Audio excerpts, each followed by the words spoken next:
안녕하십니까. 예민수의 경제 토크 시작합니다. 장이 정말 뜨거운 국면으로 연일 강세 흐름을 보이고 있는데요. 예, 오늘은 IM증권 서울금융센터 이창환 영업이사님 모셨습니다. 어서 오십시오. 네, 안녕하십니까. 그야말로 주식이 없어서 괴로운 포모, 다들 포모라고 할 정도로 주식이 막 오르고 있고요. 역시 반도체 중심의 강한 흐름, 대형주 중심의 흐름들이 오면서 지수를 끌어올리고 있는데 이제는 시장이 좀 코스닥이나 종목 장세로 변할 수 있다라는 얘기를 시장에서 하는데 이사님도 그렇게 보시는 모양이죠? 네, 저도 그렇게 생각해서 예. 그런 주제를 가져왔는데 이제 지난주 금요일부터 그런 조짐이 좀 보였습니다.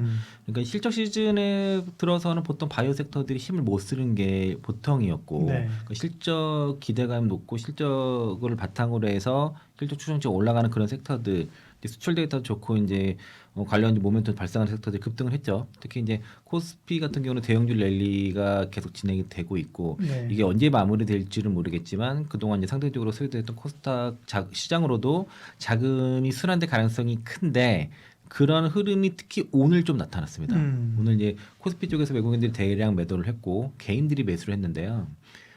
개인 투자자들이 이제 고객 예탁금이 85조가 넘었는데 네. 주식이 없어요. 그러니까요. 네, 왜냐면은 예를 들면 삼성전자를 기준으로 보면 8만 원대 다 팔렸거든요. 이게 거기 이제 한 8만 4천 5천 원 이때 많이들 매도했을 네. 것이고 하이닉스 직원들도 30만 원대 많이 매도했다 그러더라고요. 그렇겠죠. 얼마나 올랐는데 밑에. 저도 이제 그 고객분들한테 이제 이 30만 원, 27만 원에도 매수를 하자고 했을 때 그때 50만 원 고객들한테 말씀드렸거든요. 근데 그리고 50만 원 넘어갔는데. 네, 지금 이제 일단 팔아야죠. 60만 아니요, 못 팔고 있습니다 지금. 아 그래요? 그러니까 안 파는 게 아니라 못 팔고 있어요. 팔 수가 없어요. 이게 왜냐면은 파는 순간 못 사거든요. 네. 그래서 이제 삼성전자 하이닉스는 지금 이 장이 끝날 때까지 팔면 안 된다라는 게 제 관점이고 그리고 드디어 SK하이닉스가 오늘 SK증권에서 밸류를 퍼로 잡았습니다. 11배. 80 몇 정가 그 정도의 이제 PBR로 잡다가 PBR을 잡다가 퍼로 잡으니까 그러면은 하이닉스보다 싼 반도체가 없는 거죠 지금. 그러니까 이제 이거를 쉽게 팔시면 안 되고요. 삼성전자 하이닉스는 지금 절대로 쉽게 파시면 안 된다. 그러니까 정말 나중에 부러져서 파는 한이 있더라도 지금은 무조건 갖고 있어야 되는 거고요.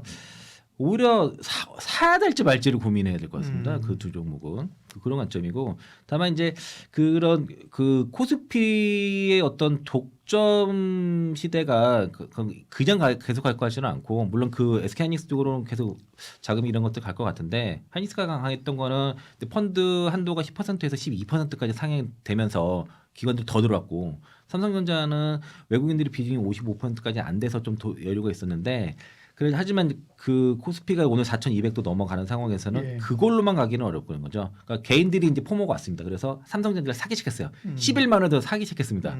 그러면은 외국인들을 팔아서 이제 코스닥 쪽으로 넘어오는데 그러면 코스닥 쪽으로는 어떤 걸 사야 되냐면은 이제 시가총액 상위 종목 위주로 사는 거죠. 오늘 그래서 오늘 이제 11월 3일인데 코스닥 시가총액 1위부터 4위까지가 다 강세였습니다. 알테오젠, 에코프로비에, 에코프로, 레인보우 로보틱스. 근데 5위부터 약세였어요. HLB, 펩트론은 약세였고 그러면서 이제 그 개별 이슈가 있어요. HLB는 이제 투자자들은 약간 피하는 종목 중에 하나고 펩트론은 12월 6일에 그 일라이 릴리와의 본계약이 나오냐가 그런 갈림길이 있기 때문에 쉽게 손이 안 나가고 그래서 그 밑에 단에 있는 에이벨 바이오, 삼천상제약 이런 쪽으로 좀 매수세가 좀 들어오는 거였고 엔터주 전반으로 이제 그 에이펙 결과 이슈 때문에 장중에 좀 뻥떠가 차익맨이 좀 나왔던 이슈 있고 로봇주들이 불을 뿜었죠. 그래서 이제 코스닥 쪽으로도 그런 자금의 흐름들이 지금 나타났고 그동안 코스닥이 부진했던 그러니까 코스닥이 그 코스피가 4,200이면은 코스닥은 지금 한 1,500 이렇게 가져야 되는데 이제 오늘 900 넘었거든요. 그래서 이제 어떤 수급의 불균형이 지금 이제 다시 이제 코스닥 쪽으로도 지금 매수세가 지금 들어오는 상황이고 현재 코스피와 코스닥 간의 괴리율이 거의 20년 만에 최대 수준이기 때문에 이런 그 평균 회귀 이런 그렇죠. 되돌림인 장세가 지금 나타날 것으로 시장에서 기대를 하는 거죠. 그래서 이제 일단은 그동안의 그 코스닥의 부진은 바이오도 10월 달에 안 좋았고 2차 전지도 올해 10월 전까지 계속 안 좋았는데 이제 2차 전지 쪽에서 반등세가 이제 저점에서 2배 올라가는 에코프로도 그런 상황이 나타났고 또 바이오 같은 경우도 기술 수출에 대한 기대감들이 약해지면서 10월달 내내 부진을 보였지만 이제 그 알테오젠이 올해 연내 2건의 애로가 지금 기대감이 생기면서 이제 그 알테오젠을 비롯해서 바이오 종목들도 좀 매수세가 좀 다시 들어왔고 그런 외국인들이 코스피 대형주를 좀 팔고 코스닥으로 자금이 이동하는 자금 순환 흐름이 오늘 본격적으로 흐름이 나타난 거고요. 그리고 코스닥 150이 주당 순이익이 반등을 하기 시작했습니다. 저점을 찍고 올라가고 있어서 그래서 이제 지금 특히 이제 그 코스닥 쪽에서도 AI, 뭐 로봇, 반도체, 2차전지 그리고 바이오 이런 기업들 중심으로 이제 매수세가 좀 들어올 것으로 보여지고 그리고 코스피 2,000 그러니까 4,200, 5,000 가면은 코스닥 2,000 봐야 되지 않나요? 1,000 보기에는 뭐 900 넘었는데 뭘 100 남았다고 얼마 그러니까 정고점 뚫고 신고가 갈라 그러면은 코스닥은 2,000 정도를 목표를 봐야 되지 않겠냐라고 생각이 들고 요게는 어쨌든 간에 정부 정책도 필요할 거고요.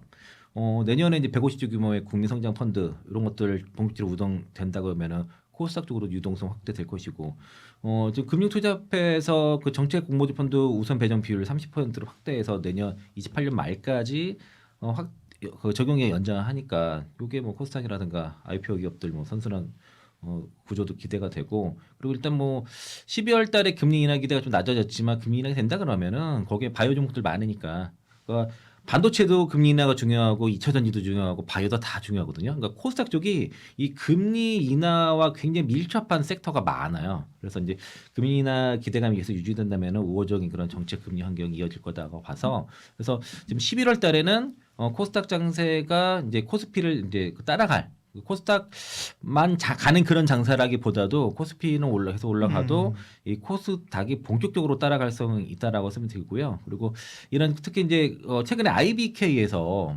그 변준호 애널리스트가 종목 장세를 준비하는 분들께 하는 리포트를 10월 31일을 냈거든요. 예. 그걸 좀 유심히 잘 보시기 바랍니다. 그 리포트를. 그걸 좀 제가 말씀드리면은 앞에서 말씀드릴 거랑 비슷해요.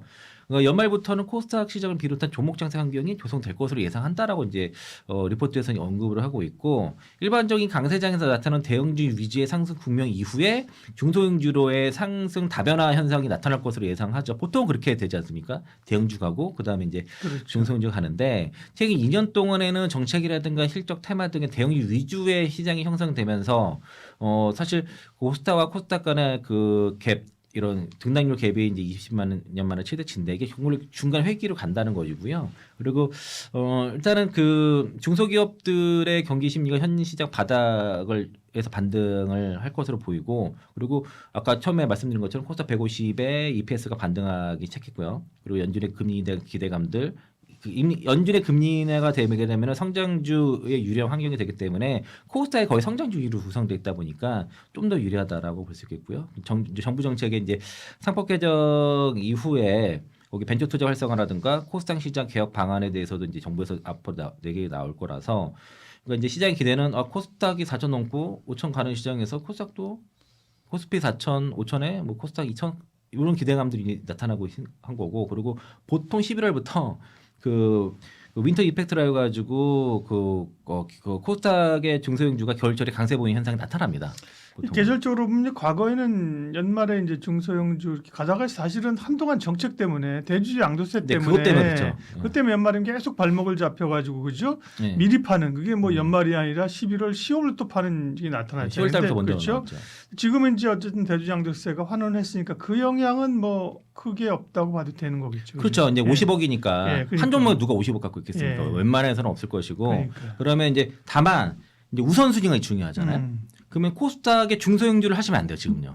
일단은 코스닥 150에 들어있는 150지에서 들어있는 시가총액 상위 종목주를 우선적으로 사는 거예요. 그래서 오늘 보면 아까도 처음 말씀드린 것처럼 알테오젠, 에코프로 BM, 에코프로 그리고 레인보 로보틱스 이런 애가 싼 거예요. 그러니까 일단 시가총액 탑 10 안에 지금 종목을 먼저 포트에 담아놓고 근데 그 중에 개별 이슈 있는 걸 좀 제외해야 돼요. 그러니까 페트론 같은 경우에는 12월 6일에 이벤트가 있는데 그게 되냐 안 되냐에 따라서 완전히 등락이 다르고 그 LCLB는 그 약간의 좀 그 성향이 좀 다르기 때문에 웹데이 뭐 승인 되냐냐 이런 이슈가 있어서 그런 걸 뺀다고 했을 때 그 외의 종목들 그러면은 일단은 투자자 입장에서는 가장 편한 건 무조건 알테오전부터 매수하는 거죠. 오늘 그런 모습이 외국인들이 보여준 거고 예. 그래서 코스닥 시가총액 비중의 상위 3대 업종 그러니까 뭐 반도체 소부장, 바이오, 2차전지 이런 종목들 위주로 지금 편입하시는 게 좋을 것 같고요. 네 번째 시가총액이 높은 게 엔터주인데 엔터주는 제가 좀 이따 말씀드리겠습니다. 네. 그래서 이제 그 대체로 그래서 이제 대형주와의 그 중소형주와의 등락률 갭이 크기 때문에 코스피 대비해서 코스닥이 올라갈 거다. 그러니까 뭐 이런 그 중간 회귀 그런 현상이 나타날 거라고 보는데 이게 이제 IBK뿐만 아니라 대체로 시장 투자자들도 그렇게 보고 있는 것 같아요. 그게 이제 10월 31일부터 그게 본격적으로 좀 나타났고 오늘 이제 그런 현상 그동안 가만 보다가 딱 이제 이 실적 시장 끝나니까 이제 네. 바이오 중심으로 해서 이제 2차 전지 종목들도 이제 매수 좀 들어오고요. 또 그 좀 바이오 섹터 같은 경우에는 알테오젠을 비롯해서 그러니까 다시 에로웨이드 기대감들이 붙은 것 재료들이 있으니까 그런 그 시가총액 상위 쪽으로 보시고 그런 흐름들은 아무래도 이제 기관이나 개인들이 합작해서 끌어올리는 거겠죠. 외국인들이 그렇다고 해서 뭐 코스닥 쪽을 막 사들어오는 지금은 거잖아요. 오늘 외국인들이 사들어온 겁니다. 그래요? 네, 그러니까 그 10월 31일까지는 약간 기관들이 저가 매수가 좀 네. 들어왔었는데 오늘 시장은 명확하게 외국인들이 코스닥 사는 겁니다. 2,000원 넘게 샀습니다. 그러니까 코스피의 그 일부 종목들을 이제 오늘 뭐 예를 들면은 조선주 같은 경우에 실적 발표하고 나서 일제 세론 나왔고 차익 매물이 나왔죠. 반면에 이제 뭐 현대로템 같은 경우에는 실적 발표했다 좀 빠졌다가 뭐 우주방산 쪽 특히 우주 쪽 사업 얘기가 막 콩콜드 얘기 나오면서 오히려 더 급등세가 나타나 그러는데 일부 종목들은 오늘 삼성전자는 외국인들이 대체로 팔면고 하이닉스는 사고 뭐 그런 차이는 있지만은 대체로 그 코스피 쪽을 매도를 하면서 코스닥 쪽 넘어오는 흐름이 11월 3일 기준으로 11월 첫 장을 기준으로는 나타난다는 것이고요. 좀 자세히 얘기하게 되면은 올해 코스피 그 시장이 상승한 반면에 오늘까지 올라가면은 한 65%가 올라갔나요? 오늘까지 보면은 거의 70% 가까이 올라갔는데 코스닥 시장 거의 뭐 30% 이상 언더퍼폼하고 있는 상황이고 2002년에서 2004년 IT 버블 이후로 코스닥 시장이 붕괴했을 때도 한 해 기준 30% 이상 차이 난 적이 없다고 하니까 11월 달 정도 특히 이제 실적 시즌이 끝난 시점에서는 코스닥이 분명히 매수세가 그런 걸 노리고 들어올 가능성이 높고 특히 이제 시가총액 상위 종목부터 올라갈 가능성이 높으니까 그래서 이제 그 이런 지금 뭐 당연히 원물 차이가 나면은 좁혀지잖아요. 원래는 그렇게 같이 갔었는데 이렇게까지 차이 난 적이 없었거든요. 그러면 이제 게다가 이제 그 동안에 코스닥이 못 갔던 이유들이 조금씩 해결되고 있는 상황이라고 보면은 그러면 이제는 그 갈 때 됐고 특히 이제 코스닥 150 지수가 코스피 대비 2년 연속 언더퍼폼한 적은 있는데 이게 그 2년 연속 언더퍼폼하더라도 3년 차에서는 강력하게 올라갔다는 거죠. 3년 차 들어서는 그리고 그런 그 3년 차에서 그러니까 3년 이상 연속으로 계속 언더퍼폼한 사례가 금융 이후로 단 한 차례 없었다는 겁니다. 그러니까 이제 2년 연속 그 언더퍼폼했으니까 3년 차 쪽에서는 강하게 돌릴 가능성이 높아지고 그러면 올해 말부터 내년에 코스닥 장세가 상당히 펼쳐질 수 있으니까 지금부터 준비를 해야 된다라고 보고 있는 거죠. 미국은 어때요? 우리는 이제 뭐 주재 사실이 반도체 중심으로 대형주가 그 전에는 이제 조방원이었고 이죠. 대형주 반도체 중심으로 끌고 가고 있는데 미국은 사실은 대형주냐 중소형주가 아니라 이제 소위 뭐 M7이냐 아니냐 이렇게 M7이나 그동안 뭐 나머지 493으로 나눴잖아요. 예. 근데 미국도 보면 뭐 러셀 지수가 조금 꿈틀 움직이기도 하는 것도 같아요. 예. 예. 그러니까 지금 국내 코스닥이랑 그 러셀 뭐 러셀 2000이라든가 S&P 비교해서도 우리 코스닥이 워낙 언더퍼폼한 상태라서 그것도 러셀 2000이니까 비슷하게 따라갔었는데 그것도 안 된 상황이니까 쫓아갈 것 같고요. 미국 같은 경우는 그 M7뿐만 아니라 미국은 거의 그 AI 버블장입니다. 그 AI 관련된 기업들이 급등하고 있고 바이오 쪽에서는 대형 그 빅파마들은 잘 못 가는데 그 밑에 바이오텍 종목들은 바이오텍 ETF는 뭐 강력하게 지금 뭐 신고가 흐름이 나타나서 같은 바이오 안에서도 좀 큰 애들은 못 가고 좀 그 밑에 있다는 바이오텍 종목들이 강하게 나타나는 흐름이 나타나고요. 코스닥 시장도 사실 나스닥이랑 비교를 해야 되는데 나스닥과의 그 등락률 갭 그리고 S&P 500과의 등락률 갭도 역대 지금 최고치 상태라서 이 갭도 매울 거라고 생각이 들고 그리고 올해 코스닥 시장이 러셀 2000에 비해서 너무 아웃퍼폼했어요. 그러니까 그 현재의 그러니까 너무 그 안 좋기 때문에 개무기도 분명히 들어갈 거라고 생각하고요. 코스닥의 장세 이제 중소형주 장세가 돌아오고 있다. 그렇다고 이제 뭐 코스닥이 대형주 반도체 뭐 비끼고 제끼고 장을 주도하고 갈 수는 없겠죠, 그죠? 네. 그러나 워낙 벌어진 갭을 메꾸고 갈 수 있다는 말씀을 해주고 계신데 그러면 이제 코스닥의 어떤 종목이나 섹터를 볼 거냐? 일단 코스닥에서도 너무 개별 종목 조그만 것보다는 코스닥 내에서 대형주에 집중하라.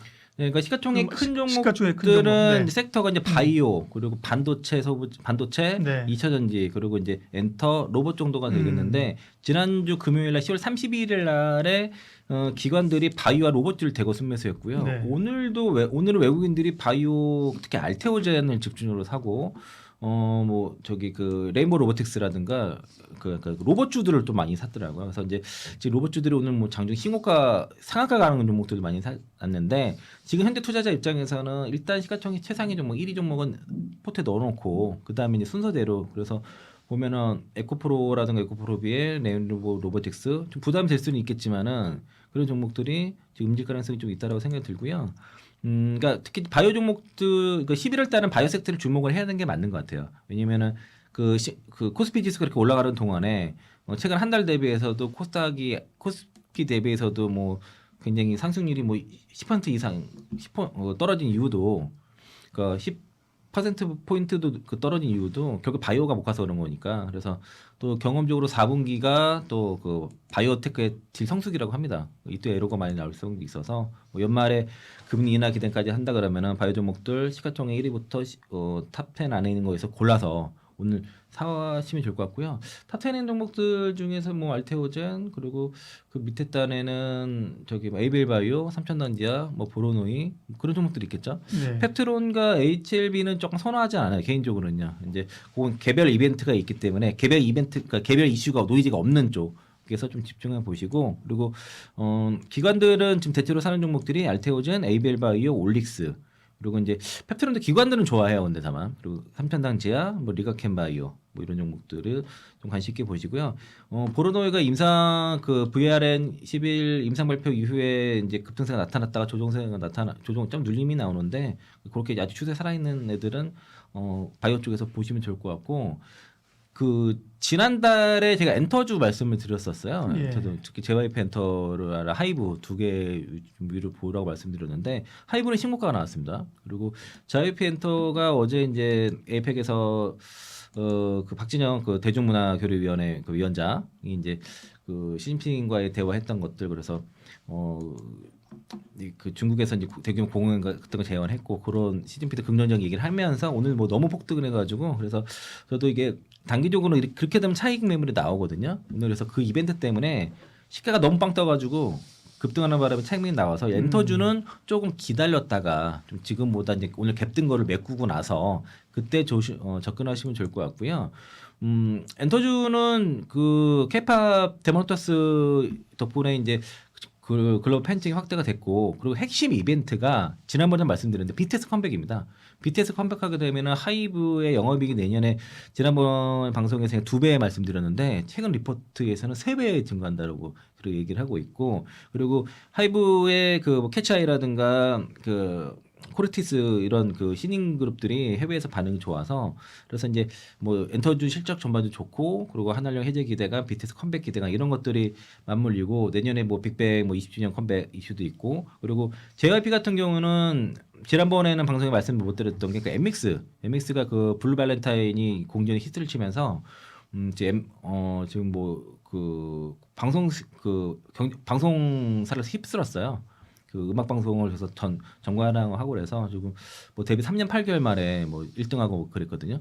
그래서 이제 그런 신입 그 JYP 같은 경우는 신입 그룹이 성장할 경우에는 밸류에이션 올라가는 그런 효과가 있어가지고 하이브 탑 우선 하이브 JYP 위주로 보시는데 지금은 오늘 다 갭이 떴기 때문에 갭이 메꾸는 걸 보시고 하이브는 신고가 흐름에서 좀 눌림을 좀 기다렸다가 보시면 좋을 것 같습니다. 그래서 엔터 같은 경우도 긍정적으로 보나 오늘 이제 이벤트 때문에 단기적으로 급등해서 매물이 나와서 조금 좀 매수 관점을 기다려 보시고 그래서 코스닥 쪽에서는 지금은 그 바이오나 2차전지 그리고 그 정도 선에서 찾아보시면 좋을 것 같습니다. 네, 바이오하고 엔터.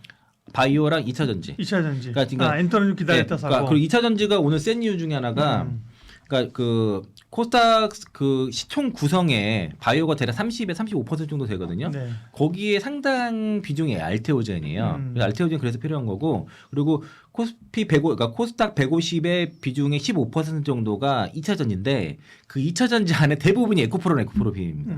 두 개 합산이 30조가 넘어버리니까 그러니까 이제 그 글로 두 종목으로만 매수세가 쏠리는 거예요. 2차 전지에 대해서는 코스닥이 올라갈 때. 그래서 에코프로가 그래서 또 올라가는 것도 있고 그리고 시에텔의 그 리튬 광산이 지금 재개가 지금 안 되고 있어가지고 그래서 외부 조달을 한다고 하고 또 그러면서 최근에 그 6+4라고 해서 LiPF6 요거 이제 리튬 염이라고도 하고 전해질 염이라고 하는데 이게 지금 폭등하고 있습니다. 네. 불과 최근 몇 달 만에 2배 올랐어요. 그래서 중국 업체들이 리튬염에 대해서 지금 견적을 안 준다 그럽니다.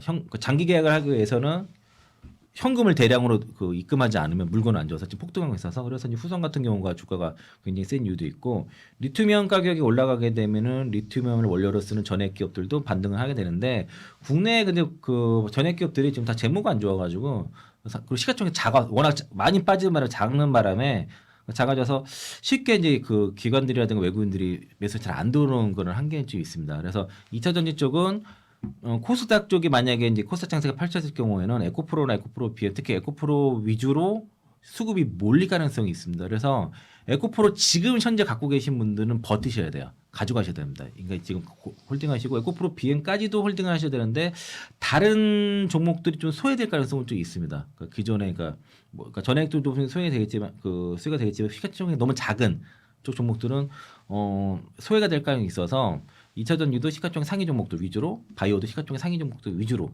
투자하시는 전략을 말씀드리도록 하겠습니다. 네.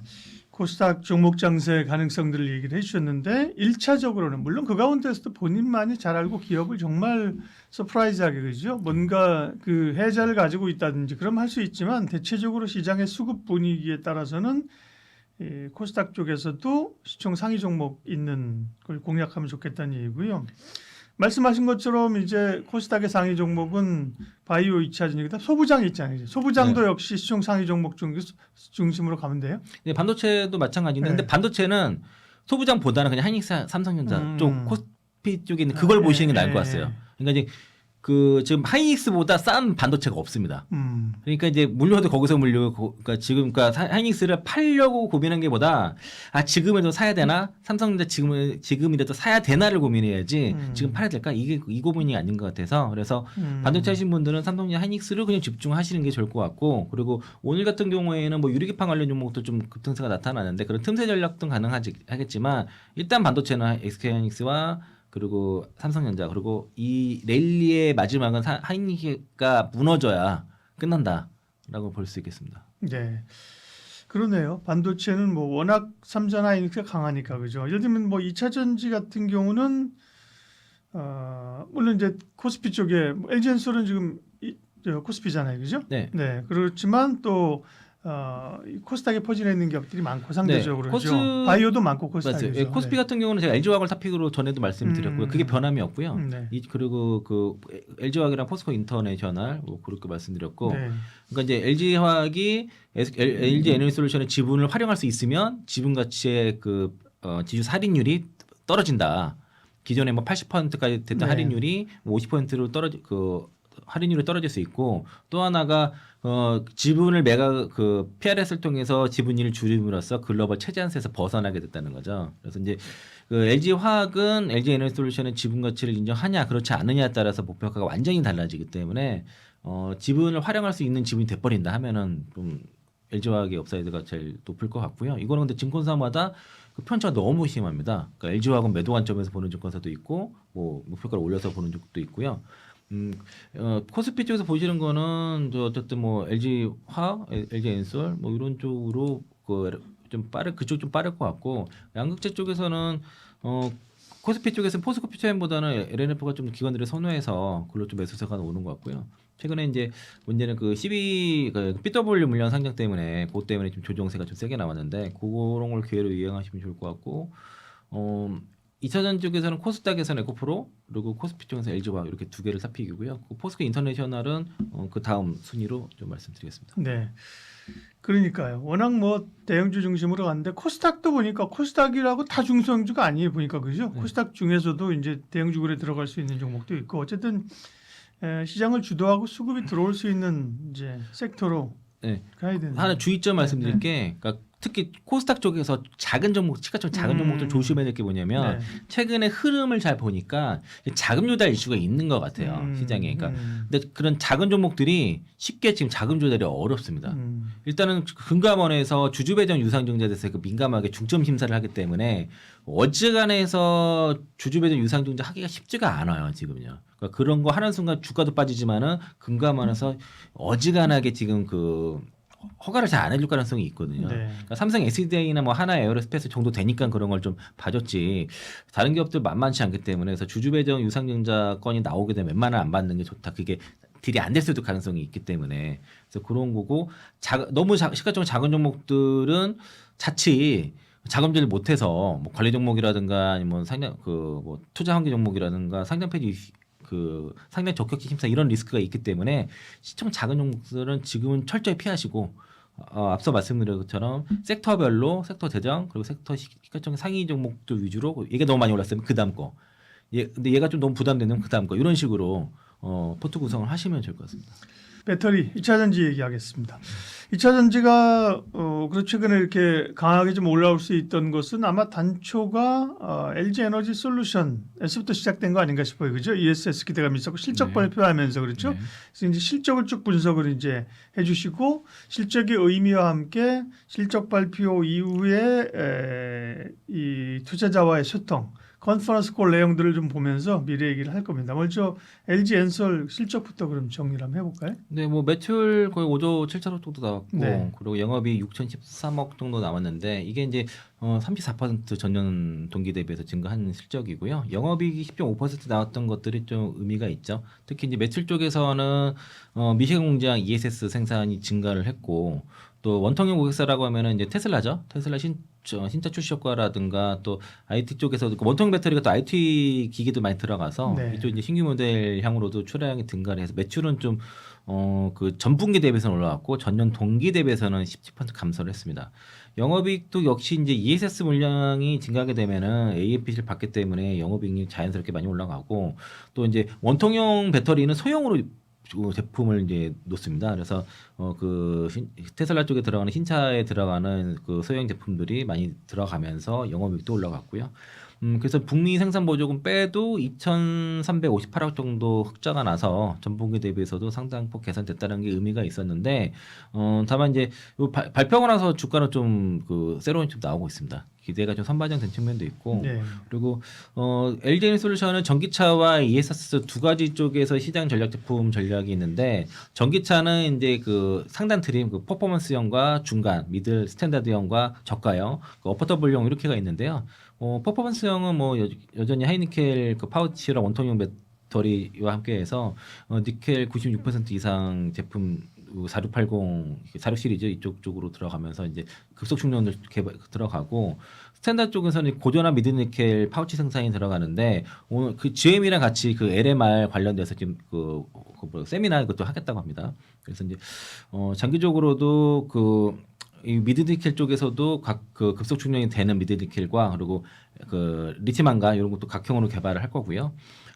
일단 어퍼더블형이라는 게 저가형이거든요. 그런 쪽에서는 이제 LFP 파우치 형태인데 중국보다 성능 높이기 위해서는 건식 전공을 이용하고 그리고 망가 LMR 각형으로도 같이 활용한 형태로 이제 투트랙으로 좀 진행될 것 같고요. 그리고 이제 ESS 쪽에서는 LFP 2세대에서 LFP 3세대 밀도를 에너지 밀도를 10% 높인 쪽으로 가면서 또 각형으로도 개발을 하겠다고 합니다. 그래서 이제 지금은 기존의 EV 라인들을 단독 공장뿐만 아니라 조인트 벤처까지도 ESS로 캐파를 전환을 하려고 하는데, 그러니까 전반적으로 ESS 캐파 전환을 빠르게 하면서 생산 공급을 최대한 역량을 빠르게 올리겠다는 게 이제 LG 에너지솔루션의 전략이고요. 4분기 같은 경우가 이제 LG 에너지솔루션이 실적 발표 이후에 주가 조정을 받은 이유가 4분기 실적 가이던스가 다소 좀 실망이었기 때문일 수 있습니다. 일단 조지아 공장 구금 사태로 인해서 4분기는 이익이 감소한다는 얘기를 했고요. 그리고 이제 일단 전기차량 배터리 물량 감소도 불가피할 거라고 예상을 하고 있는 상태입니다. 특히 ESS 쪽에서는 캐파 확대가 돼서 그쪽은 뭐 좋아질 거라고 보는데 전기차 쪽에 부진이 예상이 되고 내년 전망 같은 경우도 북미 ESS 수요와 맞춰서 현지 생산 역량을 최대한 하는데 이 북미 쪽에서는 전기차 쪽보다도 유럽 쪽에 그 전기차 EV용이라든가 LFP ESS형 쪽으로는 올해 대비해서 유의미하게 매출 성장할 거다. 다만 여전히 이제 전기차 쪽에서는 좀 뭐 보수적으로 좀 얘기를 했고 또 그 시장에서 많이 관심 가진 거는 ESS 쪽에서 어떻게 성장할 건지 충분히 그러면은 전기차 쪽에 부진을 많이 할 건지에 대한 관심이 있는데 매년 북미 ESS 시장은 올해 대비해서 한 40에서 50% 성장이 전망이 되고 그리고 현지 진출 예정인 그 비중국 업체 간의 경쟁도 증가한다는 거죠. 배터리 3사 간의 경쟁도 치열해질 거고 그리고 이제 현재 수주가 ESS 쪽은 120기가와트 정도 수주가 됐다고 합니다. 그래서 이제 추가 수주도 좀 논의를 하고 있고, 그러니까 글로벌 탑티어 고객들과 신규 협업 논의랑 그리고 기존 고객들과의 추가 물량 협의도 진행되고 있어서 유의미한 그 물량 증가세가 기대가 된다라고 얘기를 했고요. 올해 그래서 북미 쪽은 전기차 쪽 역성장을 전망을 했습니다. 이게 계속 주가의 발목을 잡고 있는 상태고 그리고 내년에 가동되는 혼다라든가 현대조인트벤처 쪽에서 신차 물량이 증가하면서 매출은 안정적으로 올 것으로 보여지고 2027년 이후에 중저가 라인업을 통해서 점진적으로 매출 개선이 된다. 그러면은 전기차 시장 쪽에서 내년까지는 좀 부진할 것으로 그렇게 좀 보여집니다. 그리고 비자 문제는 거의 다 해결이 된 상태고요. 이제 필수 인력들 중심으로 해서 이제 출장 재개해서 20년 이후에 생산 및 운영에는 영향이 없을 거라고 얘기를 하고 있고, 유럽도 폴란드 캐파 중심으로 해서는 이제 신규 증설보다는 기존 캐파 활용해가지고 최대한 최적화하고 그리고 북미 쪽에서 ESS 그 미시간 공장 쪽 램프업 조기 안정화 진행되면서 최대한 가능한 쪽은 다 전부 다 ESS로 좀 활용하겠다고 해서 ESS를 받게 되면은 NPC를 많이 받고 그래서 이 영업률이 확실히 좋고 GM과도 얼템셀 조인트 벤처도 ESS 쪽으로도 지금 전환을 지금 논의를 하고 있는 상태라고 합니다. 그래서 이제 ESS 그 LG 에너지 솔루션이 확실히 전기차 쪽에 그 누구보다 빠르게 전기차 부진을 만회하기 위해서 ESS 쪽으로 캐파 빠르게 확장을 한 것들이 지금 유일하게 이제 3분기 실적 흑자인 거고요. 시장에서 그렇게 기대하는 게 46 시리즈 이게 참 양산이 잘 안 되고 하는데 올해 이제 오창 공장에서 4분기 양산을 시작할 계획이라 합니다. 예상보다 많이 늦어졌는데 올해 일부 매출 발생할 거라고 기대를 하고 있고 26년 이후에 미국 애리조나에서도 물량을 대응할 예정이라는데요. 이게 얘기는 그렇게 했는데 항상 잘 안 돼요. 그래서 이제 46 시리즈가 이제 기존 2170보다 훨씬 더 큰데 하이니켈 양극재 적용하고 에너지 밀도도 올리고 뭐 실리콘 응급제도 들어가가지고 급속 충전도 강화한 제품을 준비 중이라고 해서 이걸 좀 나와야 봐야죠. 나오게 되면은 뭐 여기 그동안 이제 원통형 배터리 관련 밸류체인 애들이 제품이 안 나오는 게 못 가다가 실제 제품이 나오게 되면은 이제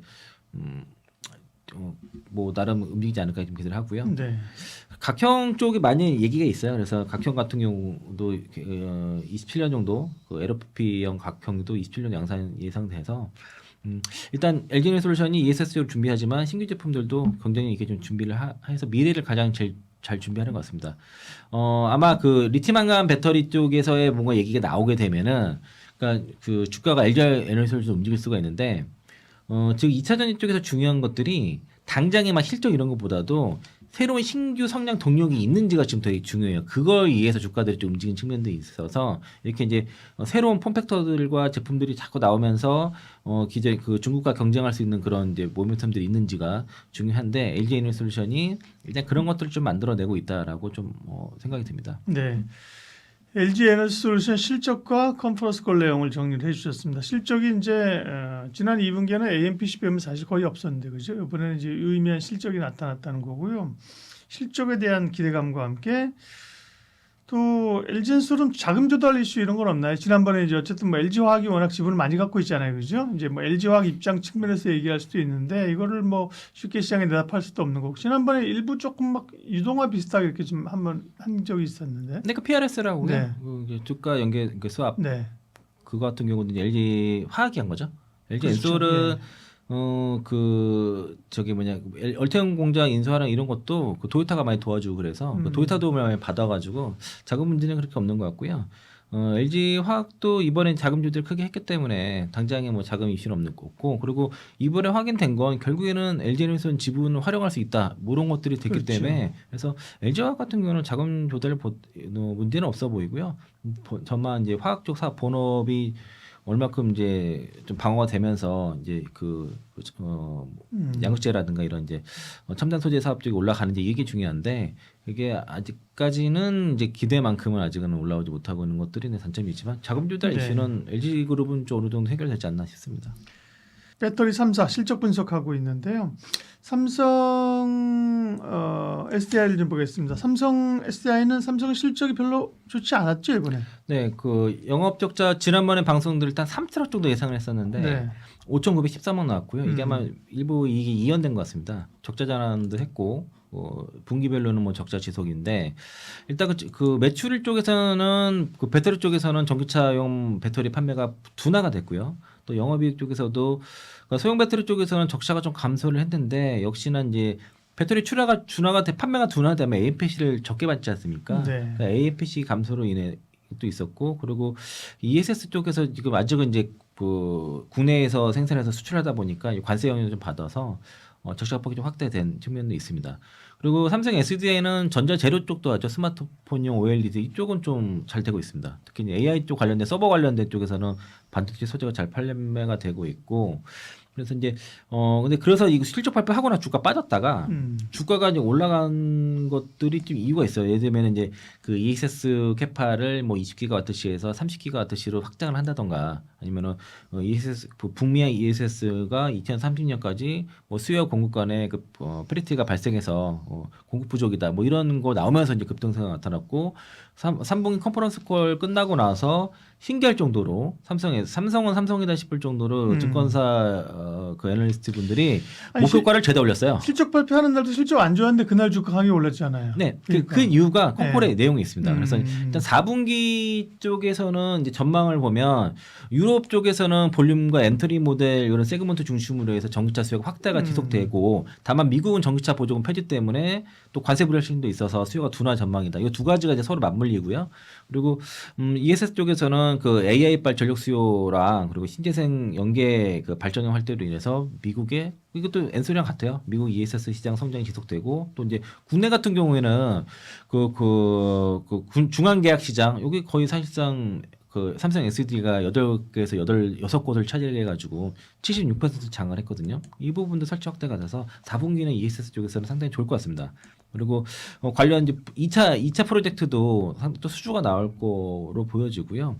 그리고 미국 같은 경우에 이제 ESS 그 북미양 쪽 그 라인은 이제 연말부터 또 가동이 되니까 판매가 좀 될 것이고 그 여전히 이제 배터리 쪽 그 소형 그 테슬라가 사용하는 원통 배터리는 원래 다 전동 공구용이에요, 사실은. 그런 이제 그 전동 공구 시장 요청에서는 여전히 관세 때문에 좀 수요가 약해질 거로 4분기 때 보고요. 다만 이제 그 IT용으로 들어가는 플래그십 그 스마트용 쪽으로는 또 좋다고 합니다. 이게 그러니까 IT는 좋은데 기존의 이제 그 배터리 수요는 좀 떨어지는 그런 게 있고 그리고 그 반도체 쪽도 그 AI 서버 투자학대로 그 디램용 웨이퍼 투입이 증가하고 그리고 또 OLED 패널도 플래시그 스마트 모델 시장으로 해서 성장이 들어가서 뭐 그쪽 그 배터리 빼고는 다 좋아요. 전기차 배터리 빼고는.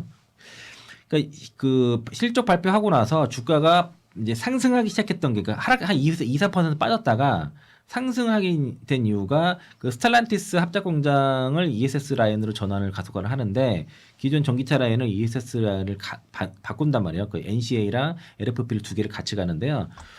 기존에 그러니까 내년 연말 기준으로 캐파가 20기가와트시였는데 이게 30기가와트시까지 올린다고 하니까 50% 상향하는 거지 않습니까? 그러니까 주가 튀기 시작했어요. 그다음부터. 그러다가 글로벌 전체 기준으로는 42기가와트시고 그리고 그 다음에 이제 회사에서 얘기했던 게 2030년까지 대략 이제 수요가 좀 부족하다. 현재 그 수요가 올해 ESS 배터리 수요 대비해서도 현재 캐파로는 커버 가능한 게 약 30%밖에 안 된다라고 얘기를 하면서 그 뉴스가 나오면서 삼성 SD가 폭등했습니다. 그게 이제 현재 뭐 추세가 지금 이어지는 상황이고요. 그래서 대체로 그 4분기도 여전히 좀 그 실적이 좀 부진할 것으로 보여지는데 적자폭은 3분기가 최대로 보여집니다. 그러면은 실적은 이제 3분기가 바닥인데 회복 속도가 어느 정도 빨리 되는지보다도 시장에서는 ESS 쪽이 꽂혀 있다 보니까 ESS 캐파가 더 50% 증가하고 그리고 쇼태지다 2030년까지 쇼태지다 여기에 크게 반응을 했고요. 삼성 그 LG 에너솔루션이 4분기 실적이 좀 부진할 것으로 보여지기 때문에 좀 눌린 반면에 삼성 SDI는 부진한 것 때문에 눌렸다가 기대감이 붙으면서 올라가다 이런 약간 다른 흐름이 나타났고 또 증권가에서도 삼성 SDI 목표 주가를 굉장히 다 많이 올렸습니다. 그래서 이제 그러면 이제 투자 관점에서 갖고 계신 분들은 뭐 가져가셔도 좋긴 하겠는데 저는 최근에 그 LG 에너지솔루션 고점 찍은 그쯤에서는 50만 원 이상에서는 대체로 셀은 다 줄였습니다. 셀은 좀 매도를 해서 좀 줄이자라고 의견 좀 드렸었고 LG화학이랑 뭐 약간 지금 약간 밸류에이션이 잘 안 되는 기업들이지 않습니까? 히든 밸류가 있고 열려 있는 그런 쪽 위주로 좀 보자라고 말씀을 좀 드리겠습니다. 그리고 그 삼성 SDI 같은 경우 특이사항이 뭐냐면 그러니까 지금 추가 수주 얘기가 있어요. 그러니까 여러 ESS 고객들과 그 수주 얘기를 하고 있고 그리고 현재 27년 캐파 상당 부분을 물량 다 거의 확보를 했다 그럽니다. 27년 거를. 네, 그래서 이제 그 대부분 물량 확보를 한 상태고 그리고 기존의 그 SBB 1.7은 NCA란 기반인데 SBB 2.0은 LFP 기반인데 그게 이제 내년 4분기 양산 예정이고요. 그리고 그 아마 볼륨, 그러니까 전기차용 배터리도 수주가 여러 가지 폼팩트로 변하고 있는데 그 볼륨의 엔트리용 EV 그 배터리 개발하고 있는데 이거는 28년도 양산인데 지금 상당히 그 협의가 중에 있습니다. 그래서 올해 내로 아마 수주가 나올 것 같아요. 28년도 생산을 목표로 한 그런 대규모 수주 발표가 연내에 있을 것 같다. 삼성 SDI가. 그리고 휴머노이드 로봇 시장에서 얘기를 했는데 올해 시장 규모가 약 2만 대인데 2030년에 60만 대 이상 성장을 하고 여기에 들어가는 고출력 고용량 배터리를 지금 삼성 SDI가 만들고 있고 지금 다수의 로봇 업체들과 지금 추가 협의 중이다라고 해서 이 부분도 수주 얘기가 나올 것 같고요. 또 이제 요즘에 그 2차 전지가 강했던 이유 중에 하나가 AI발 버블이 2차 전지에 붙었던 거예요. 그렇죠. ESS를 중심으로 해서. 전력이 필요하다. 네. 그래서 이제 그 단순하게 신재생 에너지의 보조 수단이 아니라 주요 인프라가 된 거죠. 특히 이제 AI용 부가 그 삼성 SDI는 뭐 그쪽 ESS도 관련하고 또 그 반도체라든가 OLED 소재도 같이 하다 보니까 그런 쪽도 좀 괜찮게 수요가 확대될 것 같다라고 얘기를 해서 그래서 이제 SDI 같은 경우는 올해 연말 수주 한번 기대해 보셔도 좋을 것 같습니다. 네. 다음 이제 SK 이노베이션이 남아 있는데요. 이노베이션도 실적 발표했나요? 네.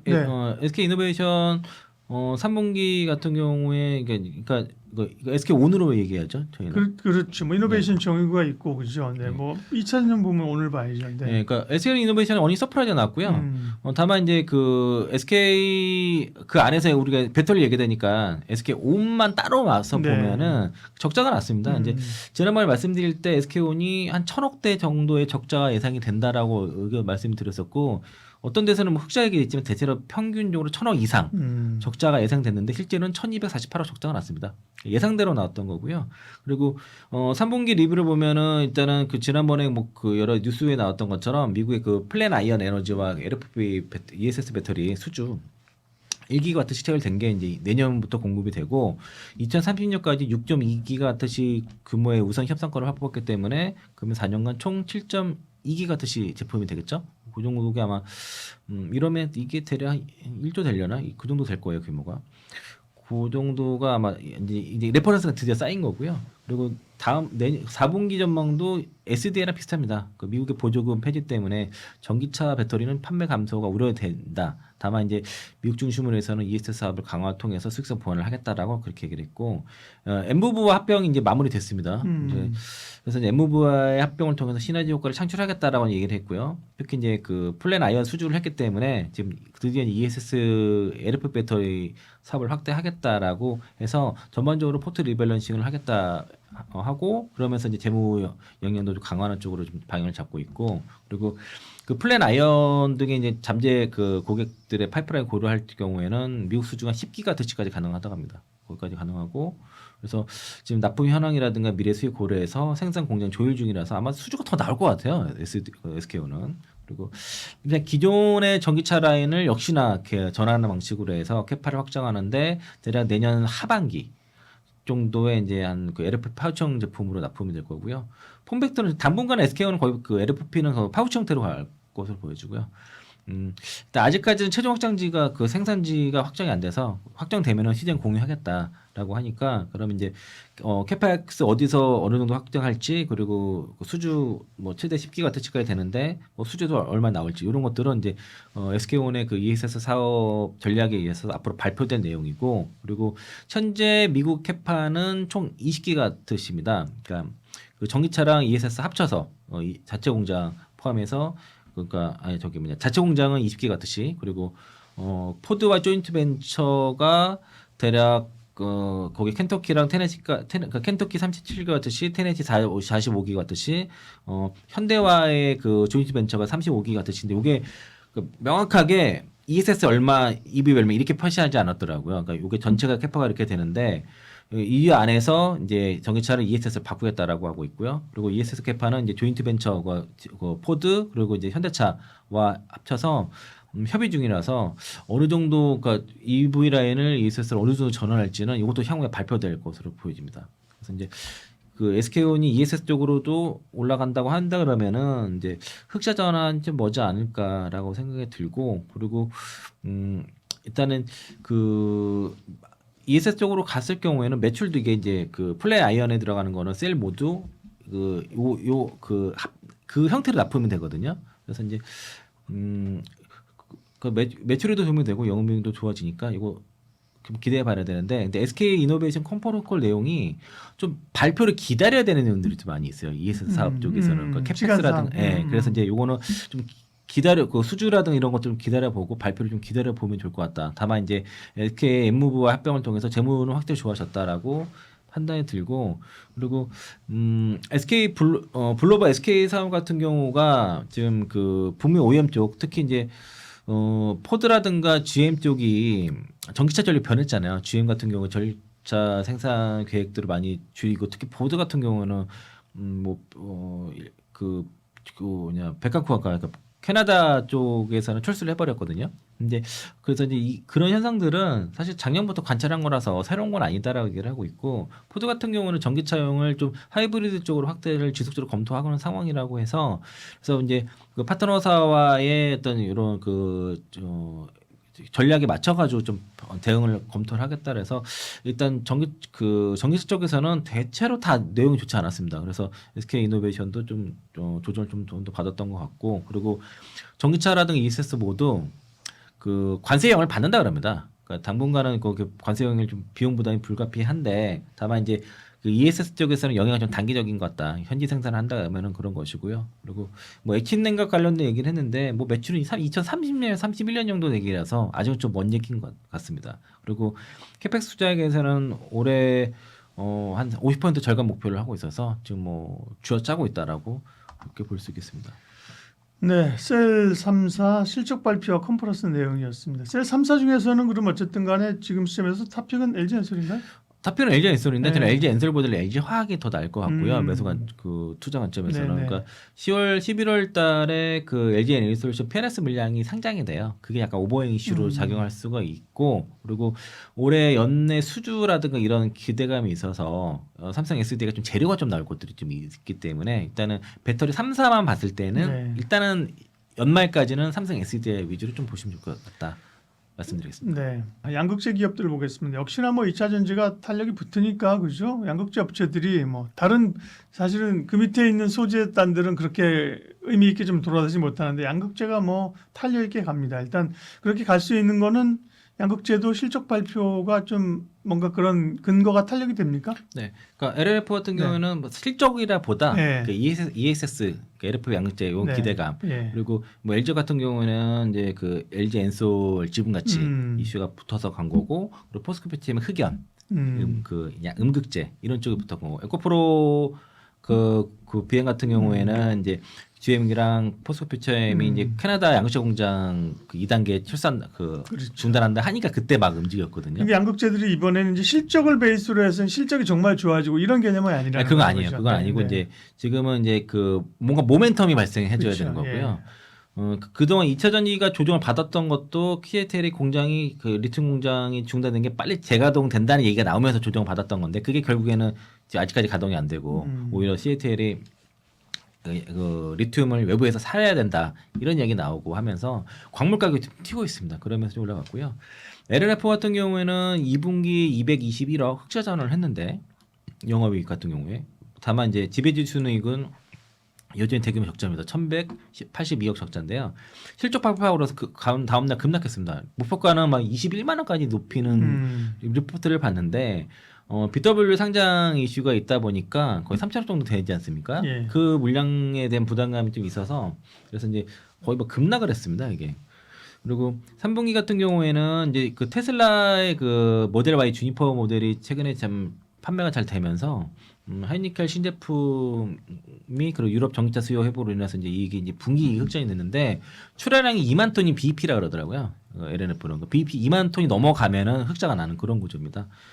출하량이 전 분기 대비해서 39% 증가나왔고 하이니켈이 33%, 미드니켈이 전 분기 대비 76% 증가가 나왔습니다. 판가는 한 5% 정도 떨어졌어요. 전 분기 대비해서. 그리고 재고 평가 환입도 234억 정도 들어와서 이것 때문에 좀 더 흑자 전환된 것 같고요. 일선 비용도 일부 좀 있었는데 일단 LFP 그 양극재 요 신사업에 대해서도 캐펙스 집행이 본격화가 돼서 자회사 LFP 자회사 LNF 플러스의 출자 810억이 완료가 됐습니다. 그럼 이제 이 부분에 대해서 이제 캐파를 이제 본격적으로 구축을 할 것 같고 그리고 여전히 LNF는 부채 비율이 높습니다. 462% 정도고요. 4분기도 출하가 한 2% 정도 한 증가를 할 것으로 보고 있고 다만 이제 이 얘기는 이제 4분기는 실적이 뭐 드라마틱하게 확 올라갈 것 같지는 않고요. 그리고 다만 이 흑자 기조는 지속될 것 같다. 왜냐하면 이제 리튬 가격이 추가적으로 하락만 없다고 하면은 영업이익은 긍정적이고 그리고 앞으로는 그 NCMA 90을 95% 전량 대체를 하고요. 올해 이제 그 LF가 계속 얘기했던 연간 출하 가이던스 30에서 40% 성장은 달성을 할 것으로 보여진다라고 하고 있고요. 또 이제 LFP 배터리 같은 경우는 일단 ESS랑 중저가 전기차 쪽 시장 타겟을 하는데 동사가 이제 이제 구지 공장에다 LFP 양극재 공장 증설하고 있고 내년 3분기에 3만 톤, 이후에 추가 3만 톤, 총 6만 톤까지 증설을 하는데 이 부분에 대해서 증권가에 상당히 이제 점수를 주면서 목표가를 올리는 그런 흐름이고요. ESS 쪽도 어떤 중국산 수요가 최근에 급증하기 때문에 시장 수요에 선제적으로 대응하고 있고 27년부터는 이제 그 전기차용으로도 좀 확대를 한다고 합니다. 그리고 이제 뭐 셀 메이커라든가 OEM들과 콘테스트 진행 중이라서 이제 이 LFP 양극재 같은 경우에는 아마 이것도 조만간 미리 이제 수주 얘기가 나올 것 같아서 이거 수주 나오게 되면은 네. LF도 한 번 더 주가가 움직일 것 같고요. 콘콜레온 중에 또 추가적으로 뭐 체크할 거 있습니까? 네. 그리고 이제 그 동사 같은 경우에는 네. 새만금에다가 정식 공장 캐파스 준비를 하고 있어서 네. 일단 현재 2만 톤 준공하고 내년에 4만 톤, 최종 12만 톤까지 준비를 하고 있습니다. 이제 이 부분이 돼야지 원가가 절감이 좀 되는 것이고 그리고 일단 LFP 쪽에서 어떤 시장에서 원하는 수주 얘기가 기대감이 있는데 일단 기존 MOU 체결된 뿐만 아니라 글로벌 셀과 OEM과 논의 중이니까 조만간에 진전 기대한다 그랬거든요. 그러면은 LFP 조만간 수주 나올 것 같아요. 그리고 내년부터는 그 LFP 전기차뿐만 아니라 ES성으로 출하가 된다고 하니까요. 그래서 이제 요거 수주 한번 기대감 노려보시고 그리고 4분기 같은 경우도 일단은 뭐 출하량 2만 톤 이상만 되면 BEP가 나오니까 흑자 기조 이어간다. 그리고 이제 가격 반등하게는 재고 평가 환입이 되니까 두 분기 연속 드디어 흑자가 좀 되지 않나 이런 거 좀 체크해 보시면 좋을 것 같고요. 네. 그래서 LNF 같은 경우는 저는 사실 선호하지는 않는데 근데 증권사 내에서 리포트가 계속 올라가고 있으니까 그러면은 가지고 계신 분들은 지금 저쪽 급등했지 않습니까? 그리고 조정이 나왔어요. 그러니까 여기서 이제 요런 그 자리를 만들 것 같아요. 조만간에 눌림목 만들어내면은 그때 뭐 추가 매수를 하시든 뭐 신규 매수를 그때 보시겠고요. 최근에 이제 LNF 같은 경우는 가지고 계신 분들이 문의가 지금 물타기 해도 돼요? 막 물어봤는데 저는 기다리라고 말씀드렸고 그러고 나서 주가 좀 제법 조정이 나온 상태인데요. 이거 좀 저점 맞는 걸 좀 기다렸다가 좀 보시면 좋을 것 같고 다만 제가 LNF를 선호하진 않는다는 네. 게 좀 그렇습니다. 양극재 중에서는 뭐 LG 화학을 선호한다고 지금 네. 말씀하셨기 때문에 그러나 이제 기존에 이제 우리가 그 양극재 3사 하게 되면 이제 LNF, 에코프로, BM, 포스코 퓨처엠을 얘기하니까 네. 그죠. 퓨처엠은 그럼 어때요? 네.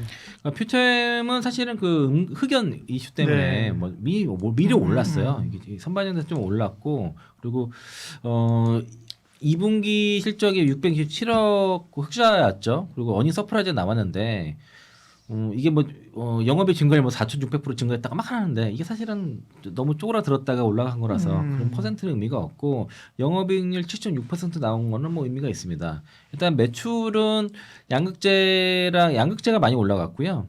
그 광전구체 활용이 들어가면 그 M86 그리고 유럽창의 N65 양극재 판매가 증가하면서 매출은 올라갔는데 음극재는 출하량이 감소가 했습니다. 4분기까지 음극재는 좀 안 좋을 것 같아요. 영업이익은 에너지 소재 쪽에서 474억 흑자전이 됐는데 일단 양극재 가동률이 올라가게 되면은 고정비도 같이 개선이 되기 때문에 영업이익이 무조건 올라가는데 그런 효과를 좀 보고 있는 상황이고 동사는 이제 양극재뿐만 아니라 기초 소재도 하고 있거든요. 네. 그쪽이 괜찮았던 것 같아요 전체적으로. 기초 소재 쪽도 영업이익이 236억 정도 나와서 영업이익률만 7.6% 나오고 있고. 일단은 양극재 같은 경우에 일단 동사가 이거 필적 발표랑 조정이 나왔는데 아마 올해 역성장 얘기가 있습니다. 그러니까 일단 목표로 한 50% 증가는 쉽지 않고 그리고 아마 연간 대비 양극재 출하가 감소 전망이라고 얘기하면서 좀 조정세가 나타났습니다. 일단 그 양극재랑 음극재 출하 관련해서는 양극재는 3분기 때 2배 증가하고 음극재는 소폭 감소하면서 판가는 플랫이었는데 연간으로 보면은 지금 그 4분기까지도 그 출하가 좀 4분기 좀 부진할 것으로 보여져서 그래서 이제 양극재가 원래 작년에 포스코퓨처엠 올해 양극재 출하량 50% 성장 목표를 했는데 역성장이기 때문에 포스코퓨처엠은 그러면 좀 개인적으로는 선호하지 않고 또 이거 실적 발표하고 나서 하나증권에서 굉장히 안 좋게 평을 했어요. 뭐 퍼가 뭐 340배 막 이렇게 해가지고 그러고서 급락이 나타나서 그러면 지금 양극재에서 퓨처엠은 상당히 이게 하나증권 리포트 기준으로 보면 굉장히 비싸져 버린 거예요. 비싼 기업에 대해서 좀 저는 이제 포스코 퓨처 가지고 계신 분은 웬만해서 좀 차익을 하자 매도를 하자라고 좀 의견을 좀 들어와서 네. 포트에 좀 퓨처엠을 좀 빼는 편입니다. 양극재 가운데서는 LG화학을 제일 선호하신다 그랬어요. LG화학은 좀 실적도 이제 단단하죠. 2차전지 소재만이 아니기 때문에 그죠. 근데 그러면 실적이 대체로 2차전지 소재 쪽하고 뭐 화학이나 이런 쪽 별로 안 좋지 않아요? 실적 어떻게 나왔는데? 네.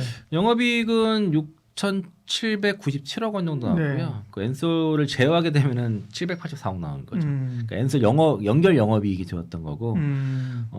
그러니까 이제 화학 쪽에서는 그러니까 전체적으로 좀 부진했죠. 다 안 좋아요. 실적 그렇죠. 그 본업 맞아요. 자체는 네. 지금 엔솔 빼고 연결 빼고 나면은 안 좋은 상태라서 그래서 그런 것들은 좀 반영이 좀 됐는데 그 지금 주가가 올라간 거는 그러니까 역시나 이제 그 LG 에너지는 지분 가치가 확실히 반영을 한 거라고 네. 보시면 될 것 같고 그리고 그 헤지펀드에서 LG 에너지 지분 팔아서 LG화학 자사주 사라고 막 했지 않습니까? 네. 그게 셌어요. 주주 제한 해버렸죠. 네, 사실 그게 사실 계속 제가 예. 주장했던 내용이 예. 일부에 상승한 거거든요. LG 에너지 지분 가치만 인정받으면 그러니까, 네. LG화학은 없어지기가 제일 크다는 거죠.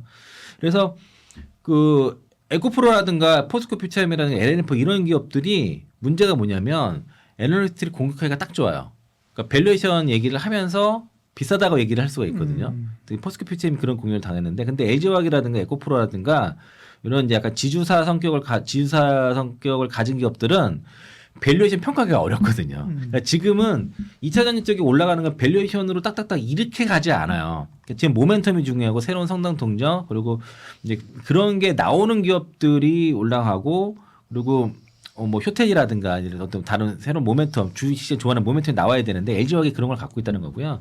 그래서 지금 그 4분기 그러니까 올해와 내년도를 보면은 화학 쪽에서는 일단 3분기는 원료 가격이 하락하고 판가 방어하면서 수익성 개선하면 흑자 전환으로 할 거다라고 얘기를 하고 있고요.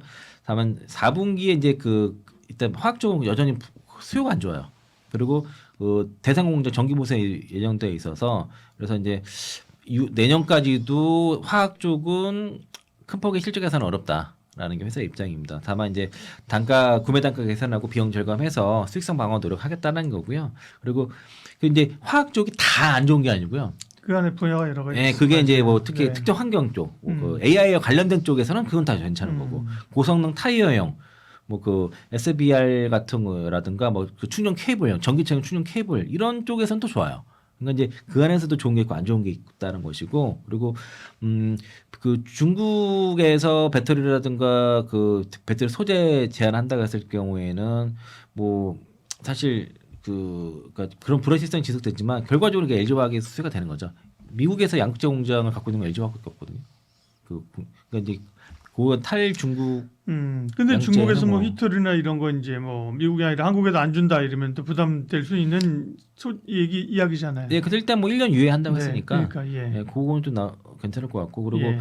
그 최근에 이제 파나소닉의 밸류체인 들어간 거 그것도 되게 컸죠. LG 결국은 테슬라 밸류체인에 포함되는 이슈라서. 그리고 지금 양극재 쪽은 전구체를 탈중국하느냐가 되게 중요한데, 여기서 이제 그 국내 그 업체와 계약한 게 있어요. 그래서 뭐 탈중국 전구체 조달 중이고, 이게 이제 확보가 된다 했을 때는 양극재 원가에 대한 그 방어가 되는 거죠. 자체 기술로도 준비를 하고 있고요. 양극재 쪽에서는 올해 그러니까 확실히 그 북미 쪽 전기차 판매가 위축될 것으로 예상이 돼서, 그래서 올해 3분기 출하량부터 해서 연내 업황 개선은 좀 어려울 걸 보고 있습니다. LG와 양극재 쪽은. 그리고 내년도에 특히 보조금 상실하면서 미국 쪽 업황이 좀 어렵겠지만 지금 그 도요타 쪽에 프로젝트가 수주가 돼 있는 상태거든요. 이런 쪽에 출하가 되고, 그리고 최근에 신규 수주를 좀 했어요. 그래서 그런 것 때문에 올해 대비는 내년도에 출하량 자체는 확대가 예상된다라고 좀 얘기를 해서 LG화학은 그래도 뭐 실적 방어를 좀 하면서 가지 않을까라는 생각 들고, 그리고 화학 쪽 구조 조정을 정부에서 하라고 하는데 일단 구체적인 안이 나와봐야 될 것 같아요. 이게 아직까지 나오질 않아서. 그래서 캐펙스도 앞으로 2, 3년간 상당 부분 감소를 하고 있어서 비용 절감 철저히 할 것 같고, 그리고 첨다 소재 같은, 그러니까 LG 화학의 기술력이 국내에서 에코프로 비행과 쌍벽을 이룬다고 보시면 돼요. 그러니까 포스코 퓨처, LNF도 다 코스모 힌스지까지도 다 LG 화학을 통해서 기술을 받았던 기업이고, 그리고 일단 전구체 쪽 신공정을 그러니까 비용 개선 쪽 전구체 쪽 그 신공정이라든가 보급형 세그먼트 타겟으로 해서 LG 화학도 고전화 미드니켈이라든가 LMR, LFP 등의 다양한 기술 개발하고 있고, 고전화 미드니켈 같은 경우에는 일단은 굉장한 경쟁성 대비해서도 상당히 성능을 확보하고 있는 상태고요. 27년 전후 출시 계획을 잡고 있습니다. 그러니까 이 LMR 같은 경우가 이제 본격적으로 국내 K 배터리가 나왔을 때는 그 LFP 시장을 상당히 자식할 수 있는 그런 기술인데, 여기에 기술력이 에코프로 BM뿐만 아니라 특히 LG 화학 기술력이 상당히 좀 있는 것으로 파악됐고요. 또 LFP 같은 경우도 동사가 그 양극재 개발하고 있습니다. 그래서 이제 전기차 EV, ESS 모두 개발 중인데, 근데 LFP 양극재는 LG 화학 얘기로는 좀 수익성 확보가 어렵다고 그렇게 얘기를 하고 있어요. 중국 대비해서는 같은 공정은 어렵기 때문에. 그래서 그 LG 엔솔도 LFP 배터리는 건식 공정을 적용해서 하고 있어서, 그래서 일단 최대한 비중성 원료를 사용해가지고 네. 건식 전공통을 통해서 만들 것 같습니다. 지난번에 오셨을 때도 뭐 LG화학은 뭐 탑픽으로 주셨고, 그에 비하면 사실 많이 올랐는데, 그 LG화학을 주가 측면에서 보면 지금 레벨은 부담은 없습니까? 네. 갖고 계신 분들은 홀딩하셔도 될 것 같고요. 그리고 매수는 좀 뭐 하도 되는데 이게 지금 많이 오른 상태에서 굳이 해야 되나? 뭐 있어서 가지고 계신 분들 정도가 괜찮을 것 같고요. 네. 일단은 이벤트들이 그 엔솔 PRS 그 물량 요게 좀 상장이 되면은 LG 에너지를 좀 눌릴 수가 있어요. 그 LG 에너지를 눌리면 같이 눌리는 경향이 좀 있더라고요. 그러니까 따로 가지 않고 좀 같이 움직여서 좀 눌림목을 좀 매수하신 분들은 기다리시는데, 가지고 계신 분들은 지금 만약에 손실이다. 굳이 자를 필요는 없을 것 같고, 수익이라고 하면은 뭐 좀 덜고 다른 뭐 이제 코스닥이 가니까 그쪽으로 이동하시는 건 가능할 수 있어도 굳이 뭐 아주 히든 밸류가 있는 측면이 있으니까 가져가시고, 그리고 헤지펀드에서 요구하는 안들이 아직 진행이 안 됐잖아요. 그러니까 그걸 무시할 수 없거든요. 일단 회사에서 답변을 안 했기 때문에 그런 답변이 일어나게 됐을 경우에는 주가가 움직일 수 있습니다. 또 이제 상법 개정 이런 것들이 진행된다 했을 때는 회사에 절대로 무시할 수 없으니까, 그런 이제 회사 주주하는 뭐 LG 에너지원 지분을 가지고 또 배당도 하겠다고 했었어요. 배당 재원으로 쓰겠다 하니까 그런 것도 좀 기다려 보셔서 홀딩하십시오. 네. 예, 오늘 IM증권 서울금융센터 이창환 이사님과 함께 우리 코스닥 종목 장세 가능성 어떻게 코스닥을 또 공략해야 하는 것과 함께 2차 전지 이야기까지 해서 마무리하겠습니다. 고맙습니다. 네, 고맙습니다.